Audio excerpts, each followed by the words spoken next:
Good morning. This is your accounts class and today we are going to start third book of and the chapter name of the chapter is ratio analysis. Okay, so let's start. So this ratio analysis is divided into four types. Okay.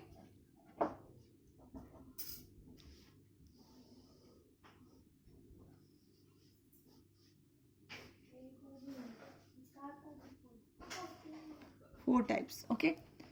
The first is current ratio,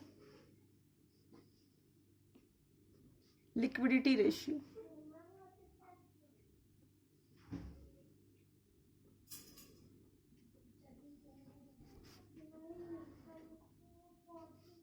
second is solvency ratio,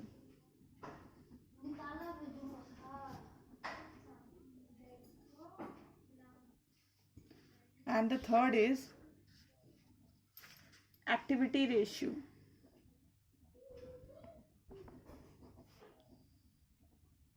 This is also called turnover ratio.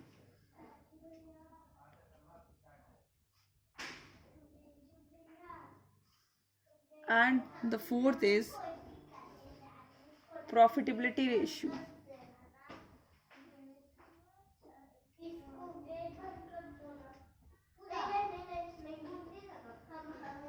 Okay, so it is divided basically into four types. Okay, so again we will see the demarcation or the classification.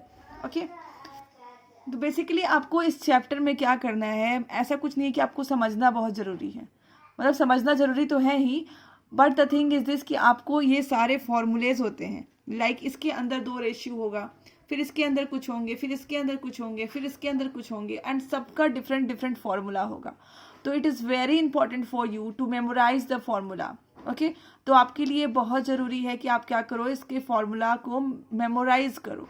Okay, तो basically यहाँ पे रटने से ज़्यादा आपको memorise करना पड़ेगा. Okay, तो यहाँ पे दो रेशियो होते हैं इसके अंदर. पहला है करंट रेशियो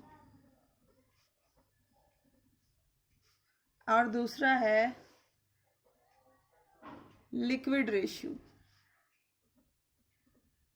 लिक्विड रेशियो का दूसरा नाम है एसिड टेस्ट रेशियो, फिर उसका दूसरा नाम है क्विक.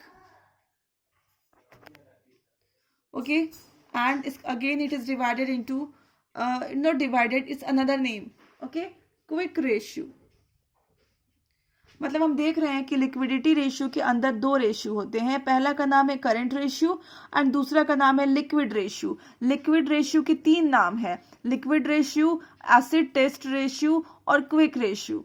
ओके, देन इधर सॉल्वेंसी रेशियो में फर्स्ट है debt equity ratio, debt to equity ratio. Okay, the next is total assets to debt ratio. Okay, then the next is third is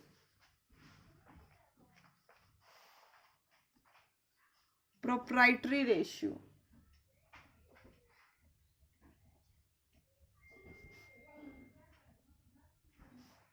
And then the fourth is interest coverage ratio. Okay, so we can see that the basically this solvency ratio is divided into four types. हम लोग next class में इसको और भी बहुत detail में पढ़ेंगे. ठीक है, आज की क्लास में हम लोग बेसिकली इसको डिटेल में पढ़ने वाले हैं, बाकी सबके बस नाम जानेंगे. Okay, third is activity ratio या फिर आप बोल सकते हो टर्नओवर रेशियो. इसमें पहला है इन्वेंट्री. इन्वेंट्री का मतलब क्या होता है, स्टॉक को ही हम लोग इन्वेंट्री बोलते हैं. Inventory turnover ratio. Second is trade receivables or turnover ratio. Third is trade payable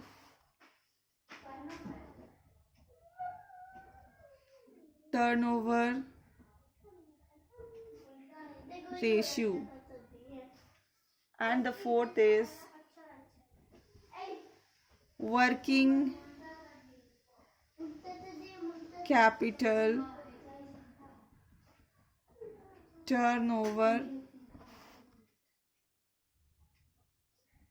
ratio. ठीक है, तो इसके नीचे भी हमें 4 रेशियो देखने को मिल रहे हैं. अब हम आ जाते हैं यहाँ पे प्रॉफिटेबिलिटी रेशियो में. ओके, पहला यहाँ पे है ग्रॉस प्रॉफिट रेशियो, जिसको हम लोग प्यार से बोलते हैं GP ratio. Second is operating ratio and the third is operating profit ratio. Okay, and the fourth is net profit ratio, and the fifth is return on investment or return on capital employed. Okay, तो basically ये demarcation आप बोल सकते हो या फिर bifurcation आप बोल सकते हो. रेशियो के यही बाइफर्केशन है. Okay, so today we will basically discuss about the liquidity ratio.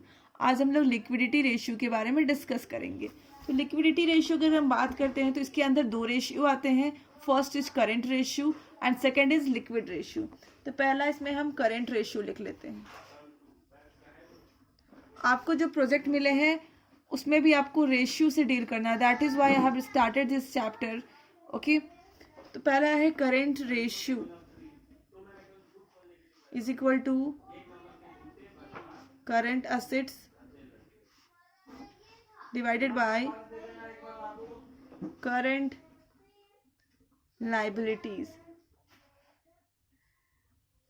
Okay, ये होता है divided current assets minus current liability. मतलब रेशियो में मतलब आपको क्या होना चाहिए, ऊपर वाले को क्या बोलते हैं, न्यूमरेटर. इसको क्या बोलते हैं, न्यूमरेटर. ठीक है, और इसको क्या बोलते हैं, डिनोमिनेटर. ठीक है, तो बेसिकली ये फ्रैक्शन है, इसके ऊपर न्यूमरेटर एंड डिनोमिनेटर हम दोनों को फाइंड आउट करना है, पुट करना है एंड आंसर आपके सामने है. ठीक है, अब आप ये रेशियो क्या दिखाता है, लिक्विडिटी रेशियो दिखाता है. This ratio shows short term financial soundness of the business. Okay, ये रेशियो क्या दिखाता है कि short term financial soundness of the business को दर्शाता है, दिखाता है. Higher ratio means better capacity to meet current obligation. अगर किसी भी फर्म का लिक्विडिटी रेशियो हायर होगा, इसका मतलब है कि फर्म बहुत अच्छे कंडीशन में है और वो अपने सारे ऑब्लिगेशंस को आराम से पूरा कर सकता है. ऑब्लिगेशंस मतलब जितने भी उसने उधार लिया है आराम से उसको पे ऑफ कर सकता है. ठीक है, the ideal current ratio is 2:1. अब यहाँ पे इसका आइडियल करंट रेशियो क्या बोलते हैं, इसको 2:1. इसको क्या बोलते हैं, ideal CR, that is current ratio. ठीक है, करंट रेशियो को हम शॉर्ट में CR बोलते हैं. Okay, in case it is very high it shows the idleness of fund. अगर ये बहुत ज़्यादा रहेगा, लाइक 4:1 है या फिर आप 5:1 कर लो, तो हम लोग को ये समझ में आ जाता है कि वहाँ पे बहुत सारा फंड ऐसे ही पड़ा हुआ है, उसका कोई यूटिलाइजेशन नहीं हो रहा है. ओके, तो दिस इज द केस. अभी हम लोग देखेंगे कि करंट एसेट्स में कौन कौन से आइटम्स आते हैं और करंट लाइबिलिटीज में कौन कौन से आइटम्स आते हैं. तो हम लोग पहले देखते हैं करंट एसेट्स. करंट एसेट्स, ठीक है, तो करंट एसेट्स में कौन कौन से आइटम आते हैं मैं लिखती हूँ, जो कि बैलेंस शीट में आपने देखा होगा, अगर आपने बैलेंस शीट अभी पढ़ा है तो। Current investment, okay, plus inventories. अब इन्वेंट्रीज में कुछ कुछ एक्सक्लूड करना है हमें, तो मैं यहाँ पे लिखूंगी एक्सक्लूडिंग, देखिए लिखा excluding, excluding stores and spares and loose tools, ये हमें एक्सक्लूड करना है। मैं फिर से बोलती हूँ, करंट एसेट्स में कौन कौन से आइटम्स है, करंट इन्वेस्टमेंट है, इन्वेंट्रीज हैं, इन्वेंट्रीज में हमें कुछ कुछ आइटम्स एक्सक्लूड करना है, like stores, spares, loose tools को हमें क्या करना है, एक्सक्लूड करना है, ओके। प्लस ट्रेड रिसीवेबल्स,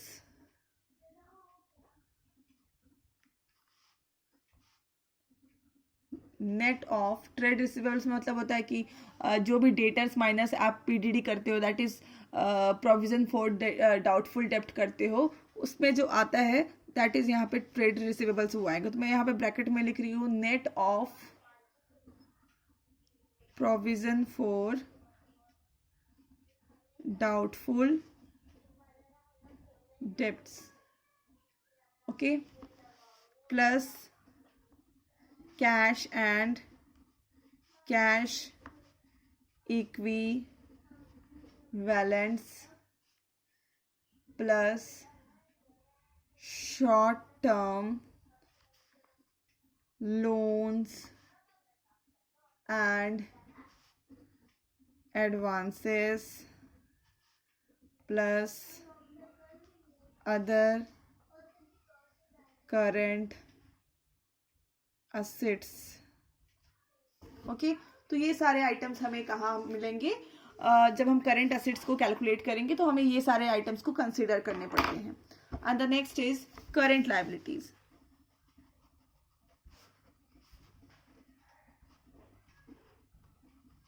अब देखते हैं करंट लायबिलिटीज में कौन कौन से आइटम है। Short term borrowings,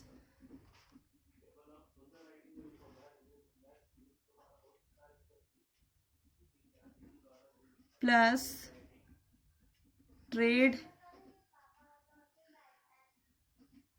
pebbles, plus other current liabilities, okay, plus short term provisions. So you have to make the proper notes. That is why I'm writing so much for you. Otherwise मैं आपको books में दिखा देती, video में books में आपका clearly दिया हुआ मेंशन्ड है, तो आप बुक्स भी पढ़िए, ओके। तो हमारा लिक्विडिटी रेशियो के अंदर जो सबसे पहला रेशियो था करंट रेशियो, उसमें बस ये फॉर्मूला है, और फॉर्मूला को अगर हम आगे एक्सटेंड करें तो ये आइटम्स हैं इसके अंदर। तो आपको बेसिकली एक बार रीड करना है एंड आपको प्रैक्टिस करते करते ये सारे आइटम्स आपको ध्यान में आ जाएंगे। Then the next is liquid ratio. Next is liquid ratio, इसका नाम है एसिड टेस्ट रेशियो, इसका और एक नाम क्या है, क्विक रेशियो, ठीक है। इसका नाम जैसे क्विक रेशियो, उस तरह का इसका काम भी है, ठीक है। इसका मतलब ये है liquid ratio is fairly stringent measures of liquidity. मतलब लिक्विडिटी मतलब होता है cash, ability to pay cash, कितनी जल्दी आप कैश को पे कर सकते हो, ठीक है। जैसा इसका नाम है उससे आप याद कर सकते हो, लिक्विड असेट्स और quick assets divided by current liabilities, ठीक है। ये इसकी फॉर्मूला है, लिक्विड असेट्स और quick assets divided by current liabilities, okay. It is based on the current assets which are highly liquid and can be converted into cash and cash equivalents quickly. इसका मतलब ये होता है कि हम कितनी जल्दी करंट एसेट्स को कैश में कन्वर्ट कर पाएं. लिक्विड एसिड्स का नाम ही यही है कि हम कितनी जल्दी, या फिर क्विक एसिड्स, आप बस नाम से उसको रिलेट कर सकते हो. इसका मतलब आप कितनी जल्दी करंट एसिड्स को कैश में कन्वर्ट कर सकते हो, लिक्विड में कन्वर्ट कर सकते हो. ठीक है, तो हम इसको बोलेंगे कि इसका जो आइडियल रेशियो है, वो है 1:1. ये क्या है इसका आइडियल रेशियो. ओके, इसका आइडियल रेशियो है 1:1. तो आपको हर एक जगह पे आइडियल रेशियो मिलेंगे, तो आपको उसको अच्छे से नोट डाउन करना है. ठीक है, अब यहाँ पे अगर मैं बात करूँ कि यहाँ पे करंट एसेट्स का क्या होगा, कौन कौन से आइटम आएंगे, तो I will write same. Okay, यहाँ पे करंट लाइबिलिटी को कौन समझाएंगे, I will write same. Okay, बस यहाँ पे क्विक एसिड्स हमें जब निकालना होगा, ठीक है, मान लो मुझे क्विक एसिड्स निकालने होंगे.